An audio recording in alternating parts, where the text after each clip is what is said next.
Iran launched more than 300 cruise missiles, ballistic missiles and drones toward Israel, raising concerns about broader conflict in the Middle East 6 months after Hamas attacked Israel.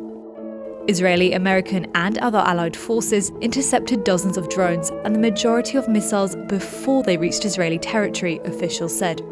It's the first time Iran has directly attacked Israel from Iranian territory. Here's how the conflict between the two countries escalated. Tensions in the Middle East had been building on several fronts. In addition to Israel's war against Hamas in Gaza, there have been cross-border skirmishes between Israel and the Lebanese militant group Hezbollah, and attacks by Yemen's Houthi militia against Western interests in the Red Sea. Hamas, Hezbollah and the Houthi rebels are all backed by Iran. On April 1st, an Iranian diplomatic building in Damascus was hit in what Iran says was an Israeli airstrike. The strike killed top Iranian military officials, including a senior member of the Islamic Revolutionary Guard Corps elite Quds Force. It was one of the highest profile killings of Iranian military leaders in years. Israel didn't confirm or deny responsibility for the strike, but Iran publicly threatened to retaliate following the attack. Israel and Iran have had a years-long shadow war. They don't attack each other directly. Iran attacks Israel through proxies, and Israel responds directly against those proxies, as opposed to directly against Iran on Iranian soil. What was different here is that this was the most direct attack on an Iranian asset that we have seen. On April 4th, Israelis started to report GPS errors, with some apps placing Tel Aviv residents in Lebanon's capital, Beirut, some 130 miles to the north. The reason? The Israeli military was scrambling GPS signals within the country to thwart missile and drone targeting systems. אנחנו נדע להגן על עצמנו, ואנחנו נפעל לפי העיקרון הפשוט שמי שפוגע בנו או מתכנן לפגוע בנו, אנחנו נפגע בו.